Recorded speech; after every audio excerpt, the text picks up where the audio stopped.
ഇന്നത്തെ പുതിയൊരു വീഡിയോയിലേക്ക് എല്ലാവർക്കും സ്വാഗതം.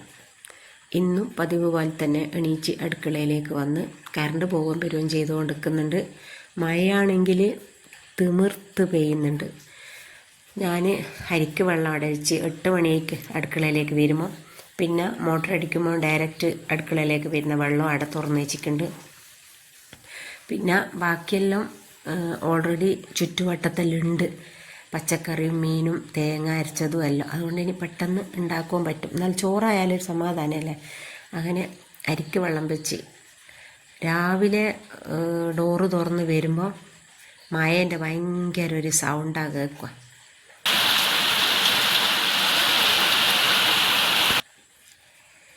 ഞാൻ അരിക്ക് വെള്ളം വെച്ച് അതിലെടുക്ക് പയറെടുത്ത് ഉപ്പേരിക്കുള്ള പയറെടുത്ത് അരിഞ്ഞിടുന്നുണ്ട്. പിന്നെ മീൻ മുറിച്ച് പിന്നെ കുരു ചുണങ്ങിയിട്ട് വെക്കുന്നുണ്ട്. ഇനി 8 മണിക്ക് അടുക്കളയിൽ വന്ന് 1.5 മണിക്കൂർ കൊണ്ട് ഇതെല്ലാം ആണ്. എൻ്റെ മോനെൻ്റെ അടുത്ത് ചോദിക്കുന്നുണ്ട്, ഉമ്മാക്ക് രാത്രിക്ക് ഉണ്ടാക്കി വെച്ചൂടെ? ഞാൻ പറഞ്ഞു, അത്രക്ക് വേണോ? ഇനി ഒരാൾ 9:45 പോകുന്നതിന് തലേന്നേ ചോറുണ്ടാക്കി വെക്കുന്ന എൻ്റെ അടുത്ത് തന്നെയുള്ള തെറ്റാ. രാവിലെ ഒരു 6:30 അടുക്കളയിൽ വന്നാൽ തീരുന്ന പ്രശ്നമുള്ളൂ. അതിന് ഇന്നൊന്നും ആലോചിക്കണ്ടല്ലോ, എല്ലാ സാധനങ്ങളെല്ലാം അടുത്തുള്ളത് കൊണ്ട് പെട്ടെന്നാവുമായിരിക്കും എന്നുള്ള ആ ഒരു മൈൻഡാണ്.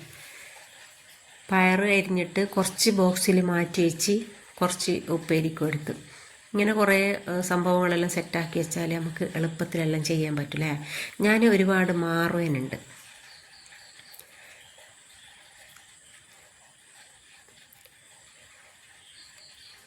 അങ്ങനെ പയർ കട്ട് ചെയ്ത് അതിലേക്കുള്ള ഉള്ളി പച്ചമുളകെല്ലാം അരിഞ്ഞിട്ട് വെച്ച് അതിന് എണ്ണയിലേക്ക് ഇട്ട് കൊടുക്കട്ടെ.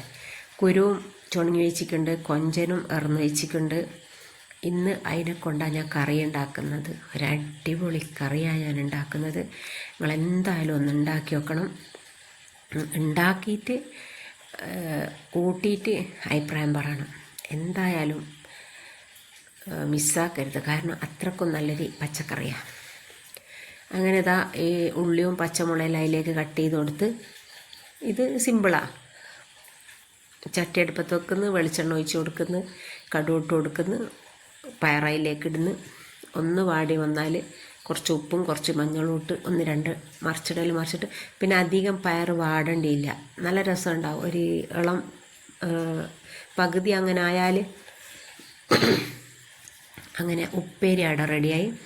അപ്പോഴത്തേക്ക് നമ്മളെ ചോറ് വെന്ത് വന്നിക്ക്. ചോറ് കുറച്ച് മുന്നേ ആദ്യം തന്നെ ഇട്ടത് കൊണ്ട് ചോറവിടെ റെഡിയായിരിക്കും. ഇനി പേടിക്കുകയില്ല. അങ്ങനെ ചോറ് അരിപ്പയിലിട്ട്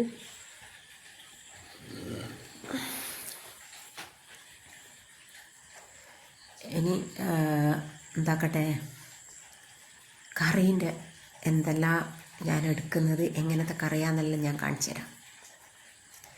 ആദ്യം തന്നെ ഞാനൊരു 250 ഗ്രാം കൊഞ്ചനെടുത്തിട്ട് അതിൻ്റെ തലയും കൊഞ്ചനും എല്ലാം കൂടെ എടുത്ത് നല്ലോണം ഒരു ചട്ടിയിലേക്ക് മാറ്റി.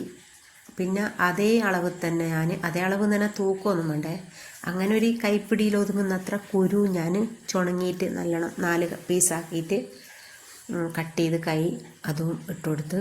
ഇനി വേണ്ടതെന്ന് വെച്ചാൽ കുറച്ച് മാങ്ങ, പച്ചമാങ്ങ. ഈ കറി എന്തായാലും നിങ്ങൾ മാങ്ങ തീരുന്നതിൻ്റെ മുന്നേ ഉണ്ടാക്കി നോക്കണം കേട്ടോ. പിന്നെ ഞാനെടുത്തത് ചെറിയ തക്കാളി ആയതുകൊണ്ട് 2 തക്കാളി എടുത്തിട്ടുണ്ട്. പിന്നെ പച്ചമുളകും എടുത്തിട്ടുണ്ട്. ഇനി അതിലേക്ക് വേണ്ട മസാല എന്ന് പറയുന്നത് മഞ്ഞളും മുളകും, മല്ലിപ്പൊടി മസ്റ്റാണ്. പക്ഷേ എനിക്ക് നെഞ്ഞ് നീറുന്നത് കൊണ്ട് ഞാനത് ഒഴിവാക്കി കളഞ്ഞത്. അങ്ങനെ ഇതെല്ലാം ഇട്ട് ആവശ്യത്തിനുള്ള വെള്ളം ഒഴിച്ചു കൊടുത്ത് കുക്കറിലേക്കൊന്നും വെച്ചില്ല. അത് അടുപ്പത്ത് നടന്ന് റെഡിയാകുന്നുണ്ട്. ഇനി നമുക്ക് മത്തി പൊരിക്കണം. അതിനുള്ള മസാലകളെല്ലാം ഇവിടെ തേച്ച് റെഡിയാക്കി വെക്കുന്നുണ്ട്. ഇത് ഒരു 5-8 മിനിറ്റ് കൊണ്ട് ഇതെല്ലാം വെന്ത് വന്നിക്ക്. പിന്നെ അരച്ച തേങ്ങ ഫ്രിഡ്ജിലുണ്ടേനു, പിന്നെ തേങ്ങയും ചേർത്ത് കൊടുത്ത് ഇനി നമുക്കിതൊന്ന് വറവ് വയ്ക്കണം. ഉലുവയാണോ കടുവാണോ എന്ന് ഇങ്ങനെ കുറേ ആലോചിച്ച് എനിക്ക് തോന്നി കുരുവല്ലേ, മാങ്ങയുണ്ട്, അപ്പോൾ കടുവ തന്നെയായിരിക്കും നല്ലത്. ഞാനിത് മുന്നേ ഉണ്ടാക്കിയതോ എന്നോട് ആരോ പറഞ്ഞതൊന്നും അല്ല കേട്ടാ. ഞാനങ്ങനെ ഉണ്ടാക്കിയിട്ട് കൂട്ടി നോക്കുമ്പോൾ എന്തോ ഒരു ടേസ്റ്റാണെന്നറിയാം. അങ്ങനെ അതുമായി പിന്നെ ഞാൻ മീൻ പൊരിക്കേണ്ട എണ്ണ വെച്ച് അതിലേക്ക് മീൻ പൊരിക്കാനും ഇട്ടുകൊടുത്ത്. ഇന്നലെ എനിക്ക് തീരെ സുഖമില്ലാണ്ടേനുള്ളത്. അപ്പോൾ ഇന്നലെ ഹോസ്പിറ്റലിൽ പോയി. ഇപ്പം കുറച്ചൊരു വ്യത്യാസമുണ്ട്. വ്യത്യാസമൊന്നും പറയാനായിക്കില്ല, കാരണം അതിങ്ങനെ വന്നുകൊണ്ടും പോയിക്കൊണ്ടും തന്നെ ഇരിക്കും. അപ്പം എനിക്ക് വ്യത്യാസമുണ്ട് എന്ന് പറയാൻ ഒരു മടിയാണ്. എന്തായാലും എന്നെ ഒരുപാട് ആൾ സപ്പോർട്ട് ചെയ്യുന്നുണ്ട്. ഓരെല്ലാം എന്നെ ഓർമ്മിക്കുന്നുണ്ടാവും എന്ന് വിചാരിക്കുന്നു. അങ്ങനെ മോനിക്ക് ചോറിട്ട് കൊടുത്ത് ഓന് ചോറും എടുത്തു പോയി. ഞാൻ ചായ ഉണ്ടാക്കുന്നതും കുടിക്കുന്നതൊന്നും ഇന്ന് കാണിച്ചിട്ടില്ല കേട്ടോ. എല്ലാം കൂടെ ലോങ് ആയിട്ട് ഇങ്ങൾക്ക് ബോറടിക്കണ്ടെന്ന് വിചാരിച്ചിട്ട് അതെല്ലാം അങ്ങ് കട്ട് ചെയ്ത് ഒഴിവാക്കിയതാണ്. പിന്നെ വൈകുന്നേരം ആയ ഉച്ച ആയ ഞാനും ചോറെല്ലാം തിന്ന്, മോരുണ്ട്, ചോറുണ്ട്. തിന്നുകൊണ്ടിരിക്കുമ്പോൾ ഉമ്മ പഴുത്ത മാങ്ങ കൊണ്ടുത്തന്ന് അതുമുണ്ട്. അപ്പോൾ ഇന്നത്തെ വീഡിയോ ഇത്രയൊക്കെ തന്നെയുള്ളൂ. സപ്പോർട്ട് ചെയ്തവർക്കും ഒരുപാട് താങ്ക്സ്. ഇനി സപ്പോർട്ട് ചെയ്യുന്നവർക്കും ഒരുപാട് താങ്ക്സ്. അപ്പോൾ ഇൻഷാ അല്ലാഹ് അടുത്തൊരു വീഡിയോ ആയിട്ട് കാണുന്നത് വരെ എല്ലാവർക്കും ടാറ്റാ.